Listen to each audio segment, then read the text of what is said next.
En nombre del Padre, del Hijo, del Espíritu Santo. Amén.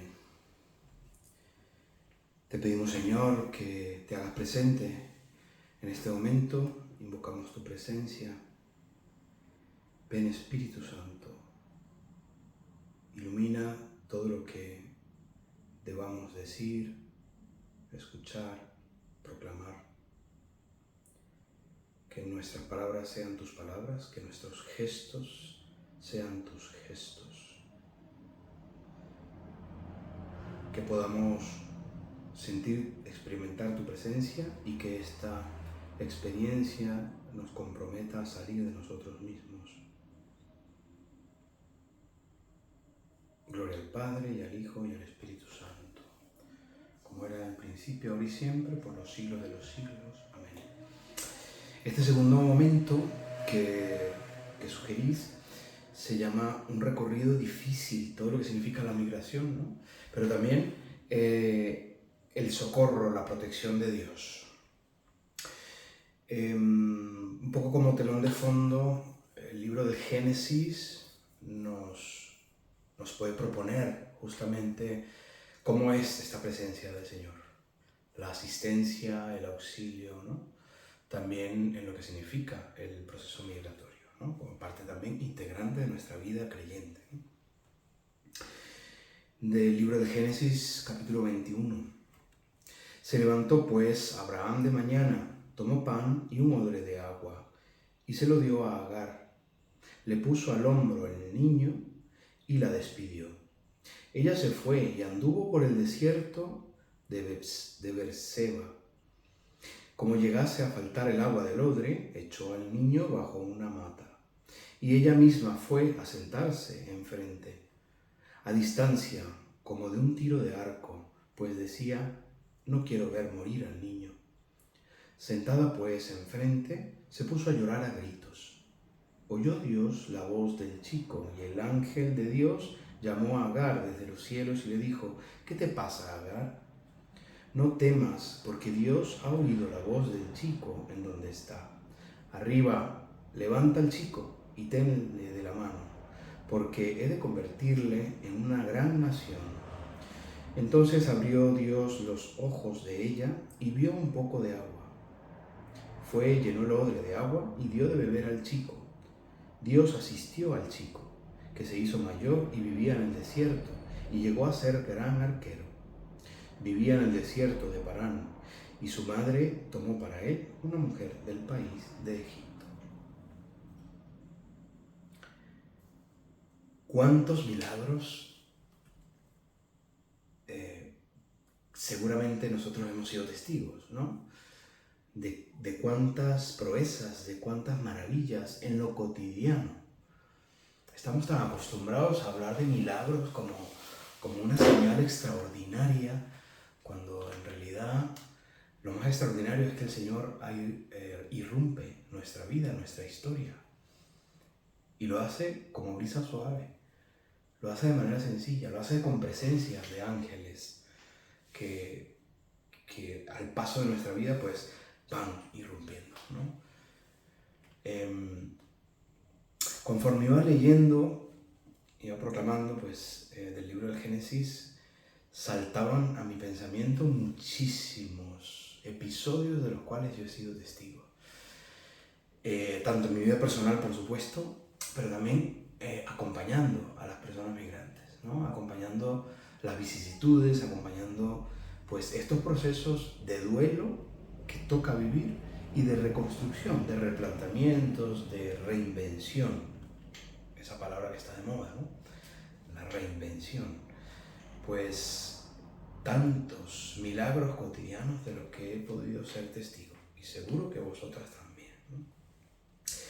Lo cierto es que el camino de la migración es verdad que es un camino especialmente doloroso, y es importante partir de aquí, ¿no? Es importante partir de lo que implica de herida en la migración. Después van bondades tras bondades. Pero es verdad que de entrada es un proceso doloroso, difícil de llevar. Sobre todo cuando estamos hablando de una migración forzada, más aún. Yo creo que todo proceso de migración es doloroso. Cuando es forzado, se hace exponencial el dolor y la herida se abre, ¿no? Pero todo proceso de migración, como proceso de desprendimiento, pues implica un dolor interno. Se deja terruño, se deja la estabilidad, se dejan los afectos, los vínculos, la familia, padres, hijos, hermanos, para huir del peligro muchas veces que nos acecha, para tratar de buscar una vida mejor, para mejorar en nuestro bienestar personal, para responder a la voluntad de Dios. De alguna manera, lo que venimos tratando en la primera intervención, ¿no? Quizás estos tipos de migración que al final tienen un foco común. Y el foco común es que se abre una herida. Y esto es un dato muy interesante para un consagrado, para una consagrada, porque, por supuesto, yo hablo desde mi experiencia y de lo poco que conozco, ¿no? Pero como consagrados yo creo que a veces vamos presentándonos ante el mundo desde nuestras fortalezas. Y está muy bien, bendito Dios, que nos ama, que nos llama, que nos convoca. Pero qué interesante es también descubrir la llamada desde nuestra propia herida. Qué interesante es. Porque además se potencia el sentido más profundo de la vocación. Y quizás cada una en su propia vida puede verlo, ¿no? Y yo creo que en ese sentido también nos iluminan muchísimo los padres fundadores, aquellos que han vivido tantas dificultades al momento de poder responder a la voluntad de Dios en su vida, ¿no? Y eso los hace vulnerables, eso los hace abrir en su corazón heridas profundas, eso los hace vivir rotos. Y eso es una realidad. Y es una realidad que hoy quizás se ve con mayor naturalidad. Pero qué importante es saber reconocerlo y qué importante es saber descubrir que está presente y que eso no nos hace ni menos ni más vulnerables. Bendito Dios, bendita vulnerabilidad, bendita debilidad, diría San Pablo, ¿no? Entonces, yo creo que en esta segunda intervención un poco querría adentrarme justamente a esto. ¿Cuántas veces, así como esta mujer, madre del niño, te has sentado a llorar? A llorar, porque no ves luz en tu vida personal, ni en tu vida pastoral, ni en el apostolado, o en tantas circunstancias, ¿no? Por las que pueda estar pasando, podemos estar pasando cualquiera de nosotros, ¿no? Y sin embargo, en esa circunstancia de vulnerabilidad, de debilidad, se oye la voz de Dios. Es para pensarlo, ¿no? Y para detenernos un poco a mirar en realidad en qué se concreta esta protección, esta asistencia, este auxilio, este socorro por parte de Dios en nuestra vida, ¿no? Toda persona que migra de manera forzosa tiene sentimientos encontrados, y los que no también, sentimientos encontrados. Por un lado, mucha esperanza hacia una vida mejor, expectativas, miradas ilusionantes, motivaciones positivas para cambiar, para reinventarse, para avanzar en la vida. Pero también por otro lado la incertidumbre, el miedo. Miedo a lo desconocido, miedo a la novedad. En muchos casos la culpa de haber dejado cosas, personas, circunstancias. La culpa. La culpa está presente, muy presente en el proceso migratorio. Y yo creo que es importante entenderlo. Hay algo que bueno, seguramente vosotras, y lo sé por experiencia personal, ¿no? Atendéis al desarrollo integral de las personas que acompañáis, ¿eh? Porque es el mandato de la Iglesia, es doctrina social de la Iglesia. Sin embargo, es verdad que en muchas ocasiones tenemos esta tendencia natural al asistencialismo que busca resolver pues el asunto material que es tan importante, sobre todo en los procesos forzosos, ¿no? Y está muy bien, Y qué bueno, bendito Dios, que podamos tener esa capacidad, esa posibilidad, en muchos casos, en otros no las tenemos, que nos hace cuesta arriba y lo sabemos, ¿no? Sabemos que de alguna manera también trabajamos desde la subsidiariedad, ¿no? Lo que no hace el Estado, hasta donde no puede llegar el Estado, pues llegamos la Iglesia, la ONG, etcétera, ¿no? Sin embargo, hay un elemento para la reflexión que me parece muy importante. Nuestra presencia en el mundo, nuestra presencia de acompañamiento, concretamente al migrante, es una presencia de esperanza y que no solamente resuelve lo inmediato, ¿no? Aunque también, pero no es esa la mirada. La mirada no es asistencial, la mirada no es el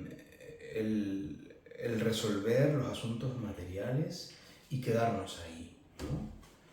La mirada es mucho más profunda. La mirada evangélica requiere de nosotros el compromiso, primero de guardar formas, y la forma es el amor. ¿Cómo se ama? Amando. ¿Cómo se practica la caridad? Haciéndola, ¿no? Entonces, guardando las formas de caridad, en ese sentido, ¿no? Y por otro lado, el comprender que esta caridad es misionera. El Papa Francisco, para aquellas que hayáis ido a la JMJ, el Papa Francisco hablaba de la alegría como misionera. La alegría es misionera, me parece una afirmación preciosa, ¿no? La alegría es misionera. Pues yo creo que la caridad también es misionera, ¿no? Por un lado, misionera de la esperanza, del amor de Dios, concreto, operativo, pero por otro lado, la caridad es denuncia de la estructura injusta, es denuncia de la precariedad, es denuncia de aquello que no es solidaridad, de aquello que no es humanidad, ¿no? Y por eso lo importante de que aquí estemos en este momento hablando justamente de esto, ¿no? Y qué interesante cómo en este texto que acabamos de leer del Génesis, pero en tantísimos otros, pues justamente lo que está al fondo de todo el proceso peregrino de este pueblo de Dios es la presencia amorosa, liberadora de Dios. Una presencia que además se va revelando paulatinamente, ¿no? Ese revelar paulatino, de alguna manera, es la misión que vamos descubriendo todos los que trabajamos, porque somos migrantes, pero también porque acompañamos a migrantes, ¿no? A que poco a poco se vaya revelando en ellos justamente la voluntad de Dios desde esa conciencia de ser peregrinos, ¿sí? Cosas que al principio cuesta tantísimo, sobre todo por las dificultades materiales que trae nuestra gente, ¿no? Dificultades, bueno, efectivamente lo dice también aquí la palabra, de agua. Son personas que no tienen pero lo más mínimo para poder sobrevivir y que llegan en realidad sedientos del agua material y vamos viendo en la escucha, en la acogida, sedientos de la fuente, que es Dios, ¿no? Con mucha desesperanza, con mucha tristeza, con mucho miedo. Y este miedo se va acrecentando a medida que van permaneciendo en la estancia en ese nuevo país, ¿no? Bueno, por las dificultades legales, regulatorias, que se van presentando y que además llevan sus tiempos. Y esos tiempos a los peregrinos, a los extranjeros, a los migrantes, nos cuesta muchísimo, nos cuesta mucho los tiempos. Vamos teniendo nociones del aceleramiento del tiempo y traemos esos códigos, ¿no? En muchos casos. Y vamos encontrándonos con que, bueno, la urgencia requiere de tiempos cortos, ¿no? Y en muchos casos esa urgencia objetiva se va acrecentando con el drama de una percepción de ser desatendidos, de ser discriminados, ¿no? Entonces, es un recorrido complicado, un recorrido difícil de llevar, que cuestiona los cimientos de los propios valores, de los propios principios, de las propias estructuras, ¿no? Afectivas, emocionales, mentales, espirituales. Por lo cual, este recorrido requiere de una cierta deconstrucción también. O sea, al fin y al cabo, migramos para cambiar. Por supuesto, siempre para cambiar a mejor, ¿no? Cambio favorable es lo que buscamos. Decíamos en la primera intervención, ¿qué es lo que buscamos? La felicidad. Pues eso es el punto final, la meta final.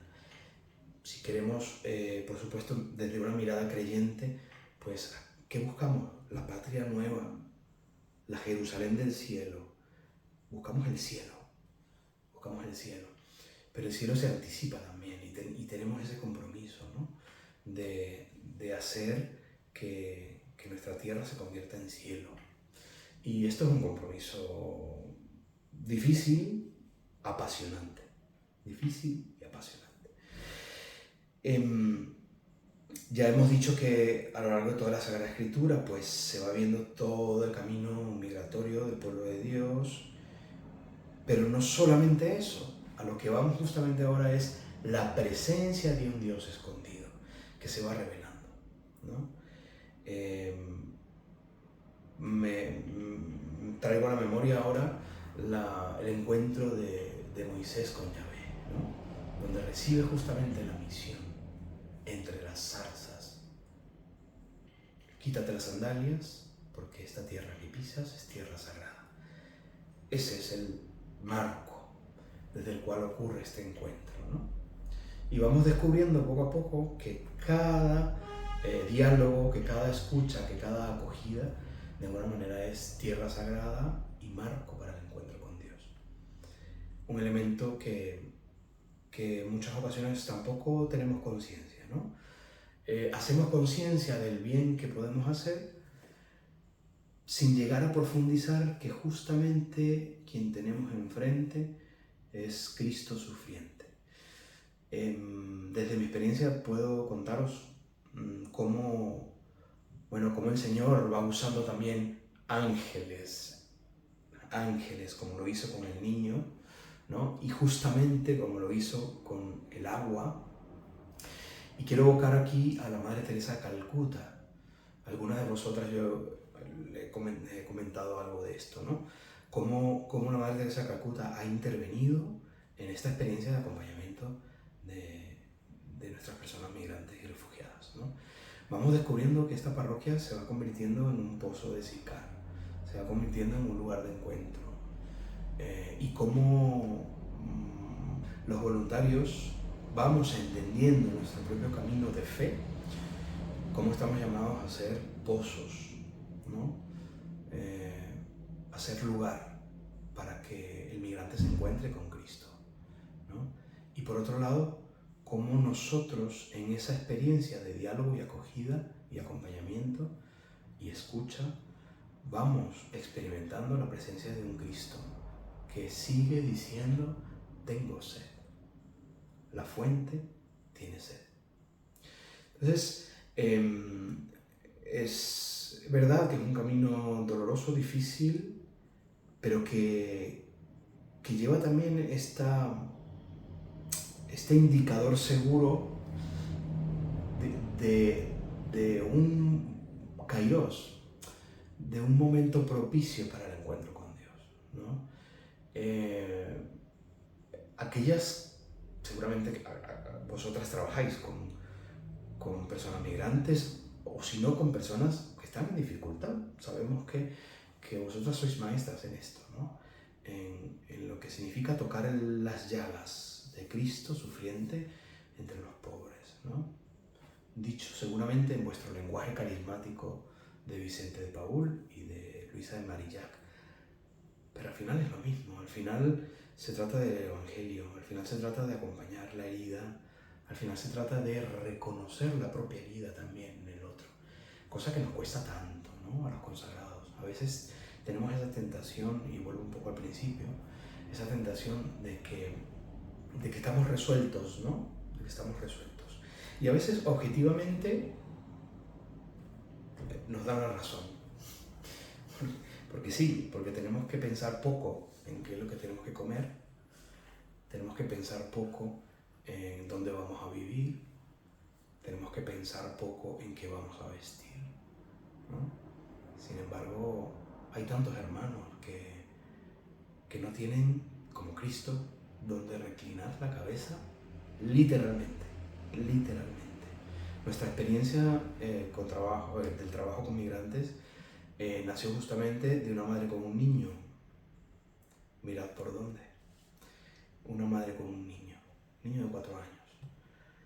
La chica de Honduras, 19 años, llegó a la parroquia con sus 2 maletas y preguntando dónde podía dormir esa noche, quedarse a pasar la noche, ¿no? Aquellas que sabéis de la parroquia de Cristo Rey de Zaragoza, una parroquia muy pobre, de un barrio, de Las Fuentes, y bueno, fue muy complicado. Ese día marcó nuestra vida, ¿no? Como parroquia. Y ese día iniciamos un camino, ¿no? Un camino de apuesta, un camino de riesgo, un camino también de peregrinaje, de hacer el peregrinaje con otros, ¿no? Que implica, como yo también lo he dicho antes, desprendimientos forzados. Y esos desprendimientos forzados tienen que ver con consecuencias de la acogida, ¿no? Que tiene que ver con la consecuencia propia de la cruz. La cruz tiene un tinte de sufrimiento, pero sobre todo tiene un matiz de ofrecimiento. Y es justamente eso, ¿no? No somos víctimas de nada. Nosotros ofrecemos lo que somos, ¿no? Como consagrados.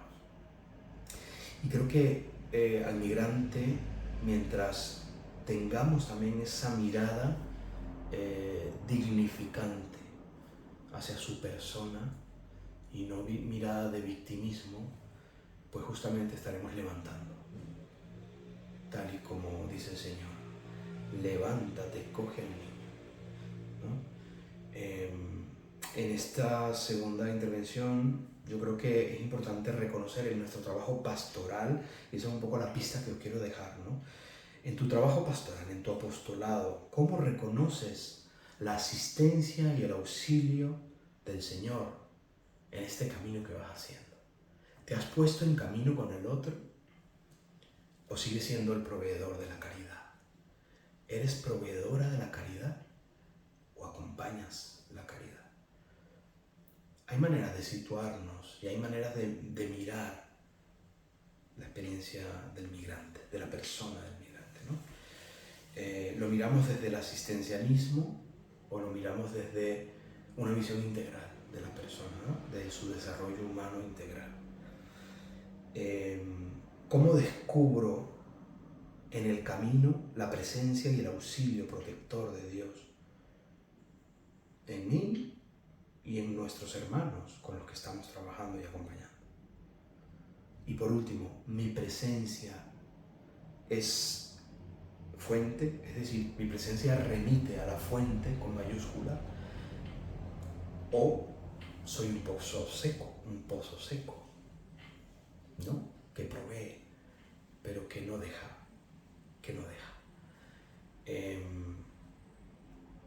Yo creo que aquí nos empezamos a adentrar ya a un tema muy importante, ¿no? Luego os contaré, pero yo creo que hay una potencia muy importante, la mirada evangélica que nosotros podemos tener, ¿no? Y cuando somos migrantes, esa mirada se potencia aún más, porque vamos entendiendo que no hay nada más empatizante, compasivo, cercano, que la experiencia que puede tener un migrante hacia otro migrante, ¿sí? La experiencia del acompañamiento. El camino de Maús es eso. Son dos peregrinos y ahí irrumpe un tercer peregrino desconocido, que se hace peregrino. ¿Nos hacemos nosotros también peregrinos? Hayas salido de tu tierra o no, en este caso ya da igual. Pues nada, a reflexionar un poco sobre esto.